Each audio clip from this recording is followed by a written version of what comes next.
Knock knock. Who's there? Pinabit-bit. Pinabit-bit who? Pinabit-bit. Pinabit-bit. Pinabit-bit. Bit-bit. Bit-bit-bit. Boom, boom, boom! Pinabit-bit.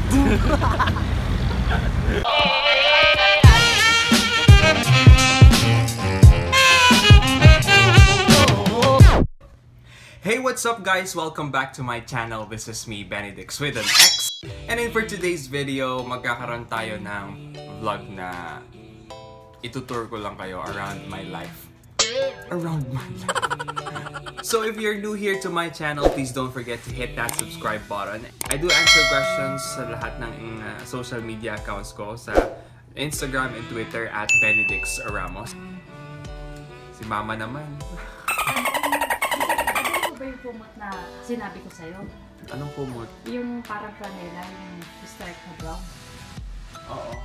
Dadalhin mo, hindi na. Dadalhin ko. Very excited for this kasi excited na rin akong umuwi sa not really my home pero second home ko na siya. So, paakyat kami ngayon ng Baguio at kasama ko yung family ko. And nag-i-impake na ako ngayon. Nagigising ko lang kanina ng 7:30 and mag-aalmusal lang after that. Maliligo, then ready to go to Baguio na. Medyo may kirot sa akin ng konti na umalis dito kasi parang nabibitin pa ako. Parang gusto ko pang magbakasyon. Parang ayoko pang bumalik sa reality kasi nakakatakot yung reality sa Baguio. Though nami-miss ko na rin yung Baguio at the same time. So, mixed emotions talaga. So, I'll see you. Hi Chance, are you ready to go home? Are you ready to go home? Nope. Ready na daw siya. Mag-impake ka na. How about you, Choice? Are you ready to go home? Parang hindi pa. Parang nagpapapu. Hindi pa siya ready umuwi. Ano gagawin mo? Wow, nagtututbrush siya. Kailan ka pa natutong mag-toothbrush? Ngayon lang. Kailan ka pa natutong mag-toothbrush?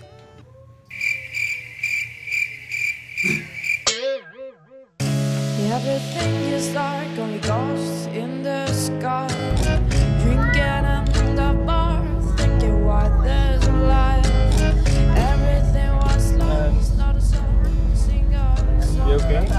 When her glances met, a love story wasn't born.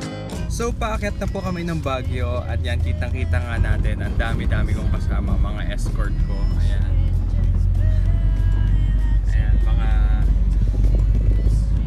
Maghahatid sa akin, kasama sila Chance at saka si Choice. Pangalawang beses na babiyahe ng dalawang to kaya hindi na siguro stressful sa kanila. Maling desisyon talaga tong pwesto ko. Sana sa kabilang side ako dito. Dahil sobrang init dito sa side.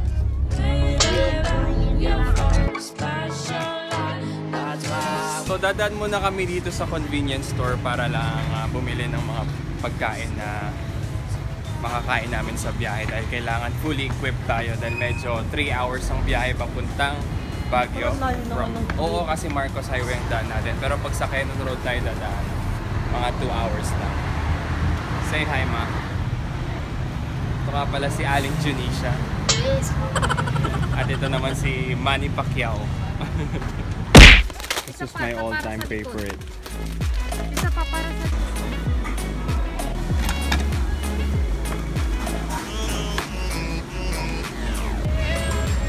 Why do you look so sad?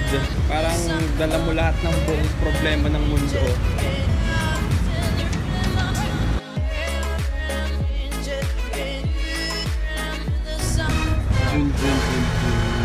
Akala ko tapos na yung traffic sa Baguio pero yun pala hindi pa. Malamang.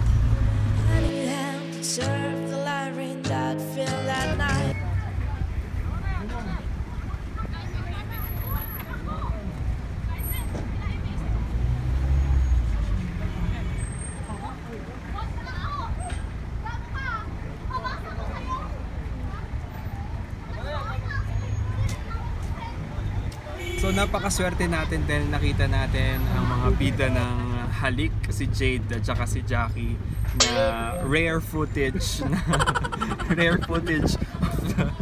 of Jade and Jackie, di ba? Over, anong pangalan ni Jericho Rosales sa halik? Lino. Pinag-awayan kasi nila si Lino. Pero ayun, ending, nagsapakan na lang sila. So nandito na kami ngayon sa Baguio. Ngayon parang pakiramdam ko turista ako dito sa Baguio dahil naghahanap kami ng parking area. At grabe, January 4 na pero sobrang dami pa rin ng mga turista. Hindi ko alam kung bakit gustong-gusto nyo pumupunta ng Baguio. Hindi nyo naman may enjoy dahil sobrang dami ng tao. Hindi nyo may enjoy ang nature dahil hindi na to nature, hindi na to Baguio guys. Advice lang, siguro best season para sa Baguio is yung walang masyadong tao. Which is yun yung mga siguro may pasok ganun. Kaya tas ang init pa.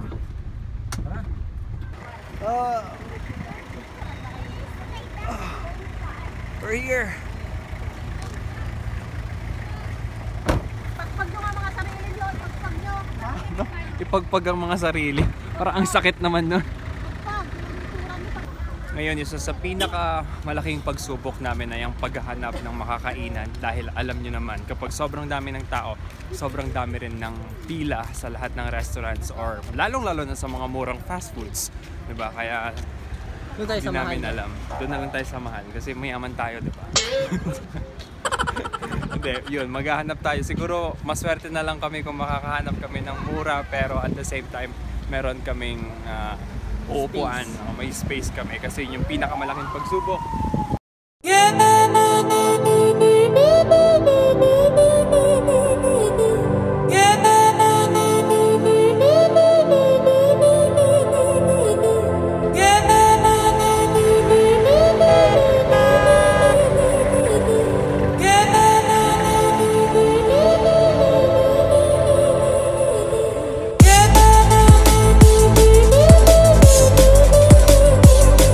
So yung mga kasama ko dito, ayaw nilang pumunta ng SM kasi daw masyadong mahal ng mga bilihin. So gusto nilang pumunta dito sa mga wagwagan, dito sa Skyworld Session Road.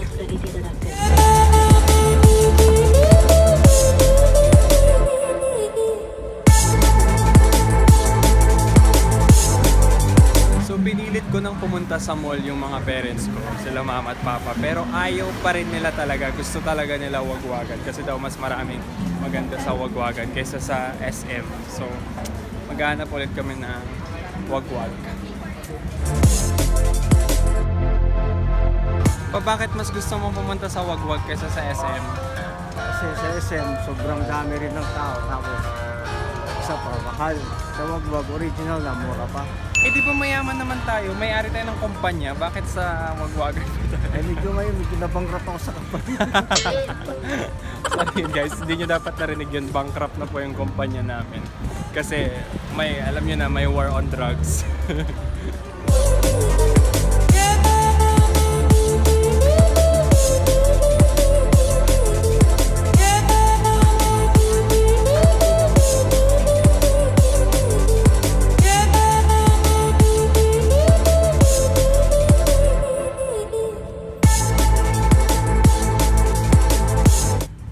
Guys, sobrang aliw ng sapatos na to bukod sa sobrang ginto ng kulay niya. Ayan, nakakasilaw.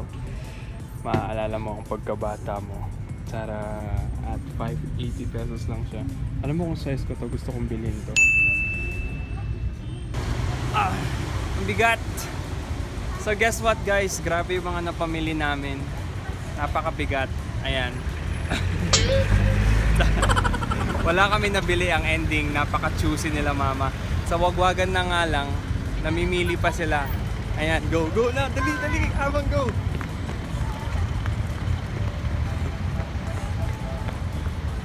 Yan, kahabol tayo dahil abiding citizen tayo ng Baguio City, no? Kaya para sa mga turista, shout out, sana maging law-abiding citizen din tayo. Tapon ng maayos ang basura, please. At saka bawal magmura.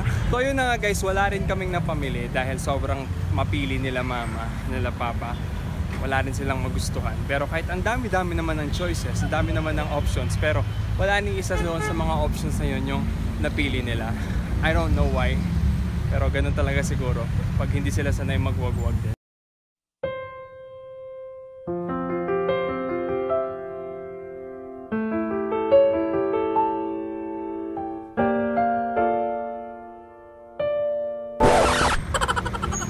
So, kamusta naman ang Baguio Escapade? Pagod.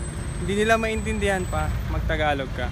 Pagod. Ay, nagrigat, biyag to nagato, tao pa kunak no, awam mo, bakasunista ito na Pero nagadumot, balasang, nagtaspay na Mayat lang, mayat may Mayat lang.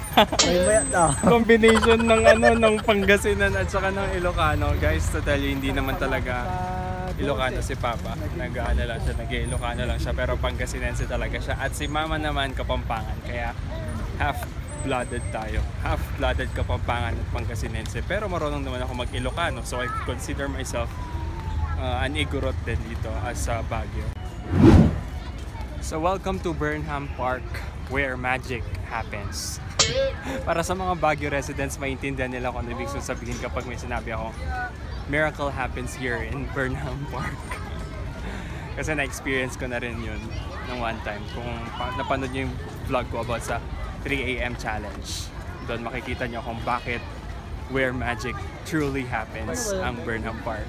Ano ba yun? Basta panoorin mo na lang.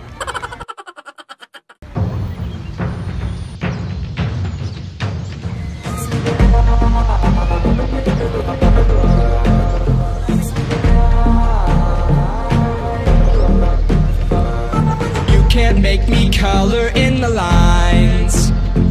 I can paint a picture by myself just fine.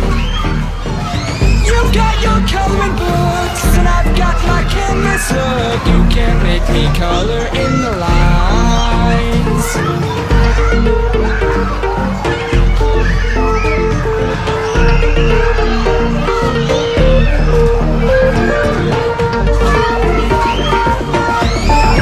Sobrang nakakamiss maging bata, no? Sobrang ang sarap ulit maging bata dahil maaalala mo wala kang problema nun. Problema mo lang na bakit di tayo pupunta ng playground? Gusto kang pumunta ng playground. Pero ngayon, dami nating problema. Sa sobrang dami ng problema natin, hindi nakakalimutan natin yung mga simple things na pwedeng makapagpasaya sa atin. To be honest, nararamdaman ko na parang fulfilling at saka sobrang sayang makita ng mga batang naglalaro, nag-i-smile. Parang it's been a while since nung last ako nakakita ng mga batang naglalaro, nag-i-enjoy. Ayan, parang ito. Ano? Naiihi ka na naman? Ayan si Mama. Ayan, simple joys. Simple joys gaya ng kailanganin mong maghanap ng CR. Ito! Ayan, simple joys like this.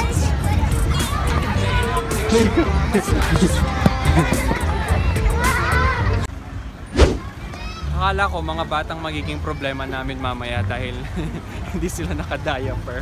Pero yung pala, mama ko pang naghahanap ng CR. Nauna na siyang naghahanap ng CR dahil nasira ng tiyan niya. So yung mga bata nag-e-enjoy doon. Kami dito, maghahanap kami ng CR dahil... Ayun o. Saan? Ayun. Oh yan. Meron na siyang CR. Pwede na siyang mag-CR. Sana nagdala ka ng diaper mo, ma.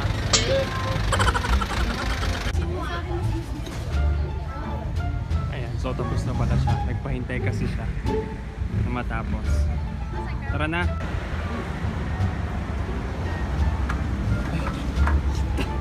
Please use the other door pala. Tsaka isang puso. Strawberry sprinkles, chocolate, iced custard fillet,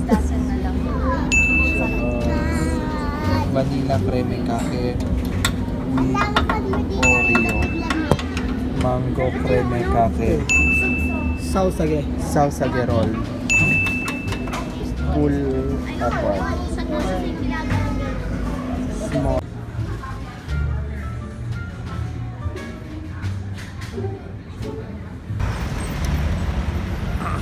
So sabi ni mama, tinawag ko pa daw siyang mama kung pinapabitbit ko lang din daw sa kanya.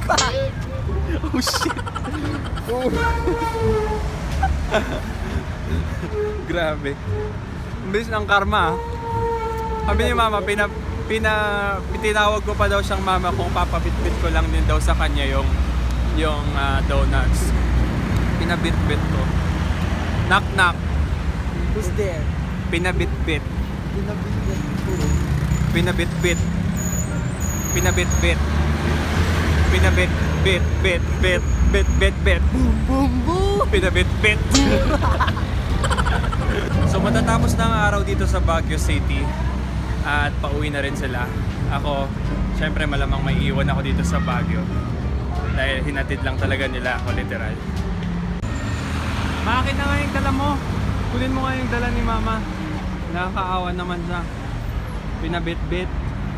Pinabitbit. Pinabitbit. Bit bit bit bit. Boom boom boom. Pinabitbit. Boom. Parang ang pogi nun ah. Yun na yun. Napaka-pogi ng tao.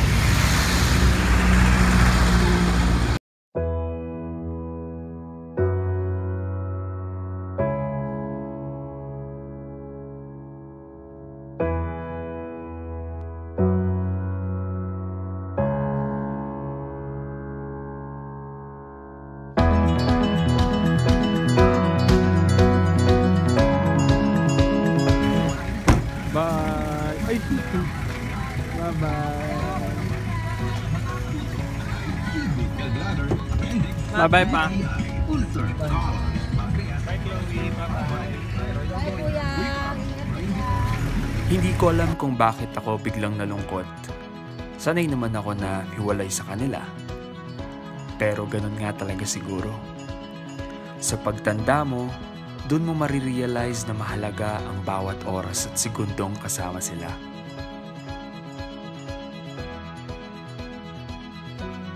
Ngunit kahit saan mang lupalop ako mapadpad, sa puso ko andun sila. At doon ang pinakamatibay at masaya. Dahil ang tunay na tahanan ko ay sila.